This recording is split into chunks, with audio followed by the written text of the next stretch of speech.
This is an Irreverent podcast. Check out irreverent.fm for shows from all our friends.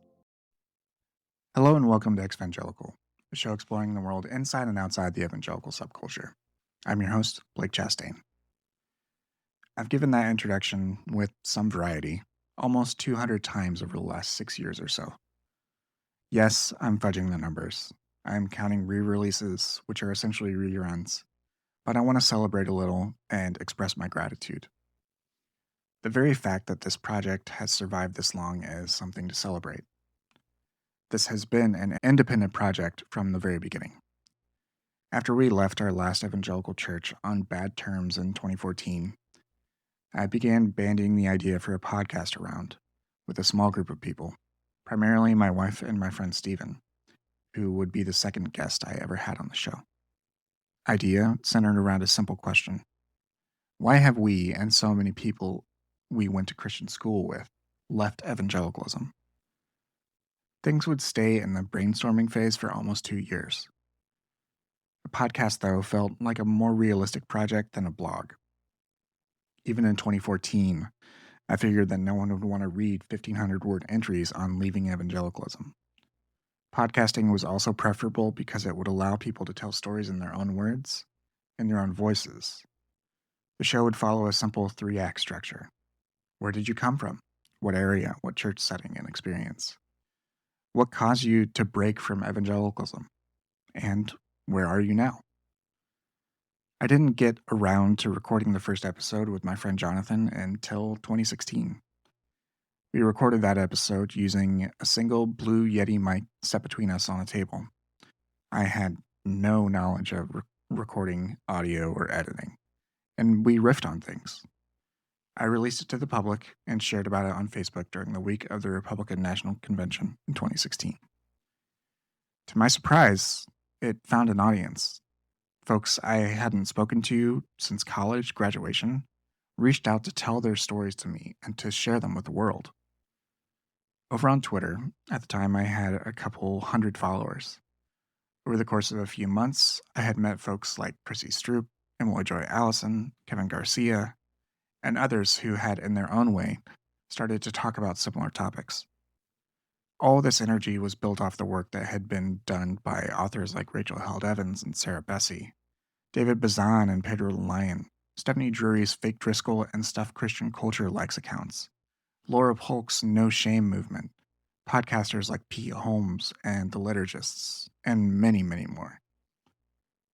After Trump's electoral victory, Twitter became an important place to try and counteract the dominant evangelical narratives and explain to a broader audience why white evangelicals would support a candidate like Trump so broadly, as well as to voice our own anger and grief over what had become of the faith that formed us.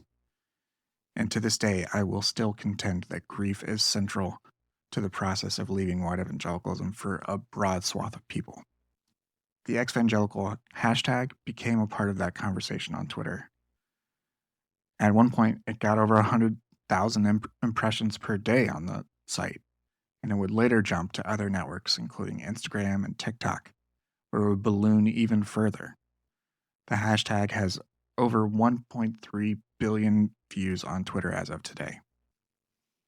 In 2017, I began working with Chrissy and others to build a Facebook group to meet an expressed need for private conversations about exvangelical-related topics. It grew from 70 to 700 to 3,000 to 11,000 today. It's hard to remember now, but Twitter could be an incredible place to learn and connect with people. Thanks to Twitter, I learned an incredible amount just by listening and following others. I learned to be more specific with my language and say that I was critiquing white evangelicalism in order to distinguish it from other evangelical traditions.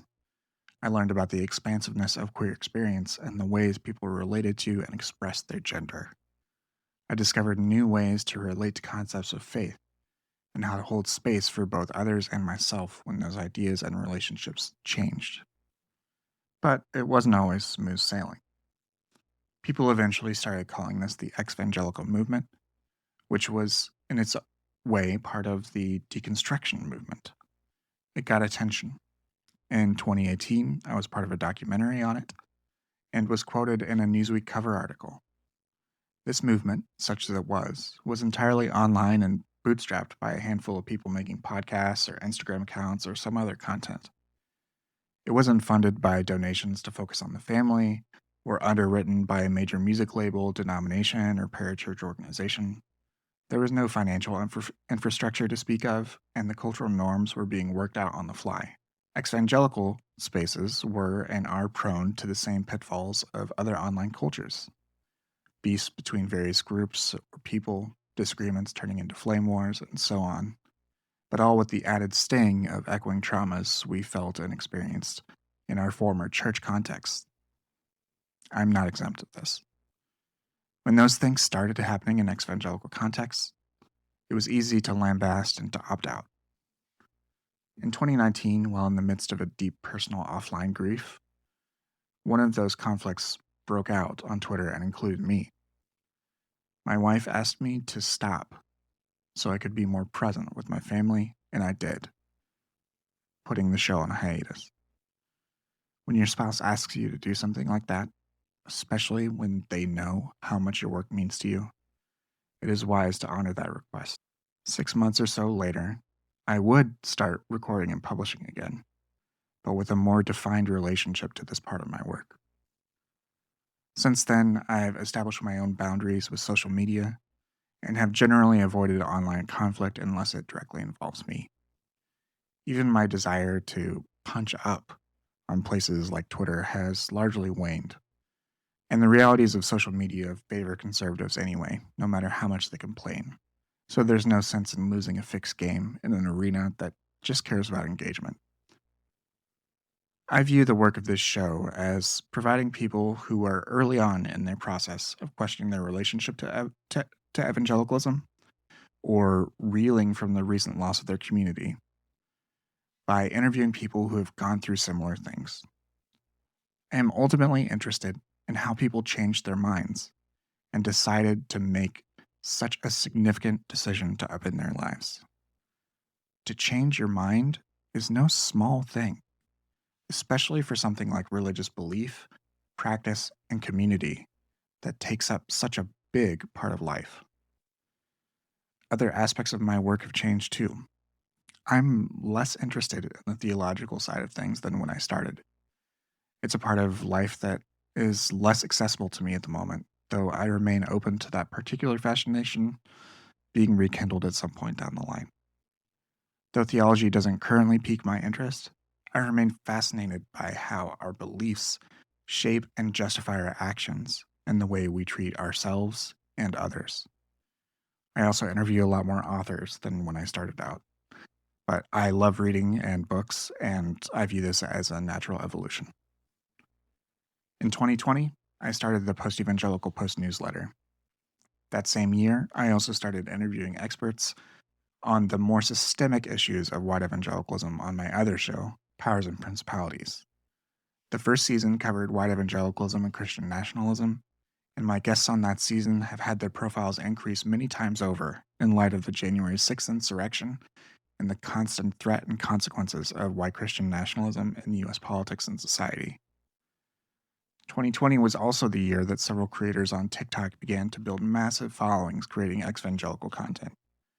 Abraham Piper, the son of John Piper, had his rapid ascent on the platform covered in the New York Times. In the years since, TikTok has become the de facto center for the most extremely online sector of exvangelicals. The preponderance of people who speak to their own exvangelical experiences, each with their own perspective, is a testament to the state of white evangelicalism and its many harms. In 2021, I helped form the Irreverent Media Group and launched a new model for my work that included reparative economics, where I donate 25% of net proceeds from my newsletter to groups who serve populations harmed by white evangelicalism. The original ambition was to get 1,000 paid subscribers so that this could be my sole work. I've yet to have more than 70 at a time, but I remain hopeful that my work will remain both relevant and helpful. It's now 2023, and at some point this year, the show will cross 1 million downloads. That is something I am immensely proud of. Exvangelical as a phenomenon, as an audience, as a perspective, is still very new. Because of the hashtag's popularity and the nature of algorithmic feeds focusing on what you've engaged with, it's easy to get overexposed to the content, which can in turn become exhausting.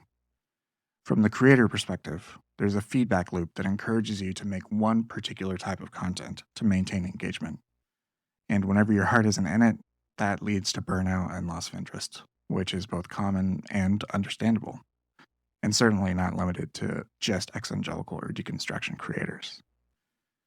I never saw exvangelical as a wholesale replacement for evangelicalism, and saw it more as a means of processing past experience for oneself and signaling to others that, should they be speaking out publicly, their commentary comes from a place of firsthand knowledge.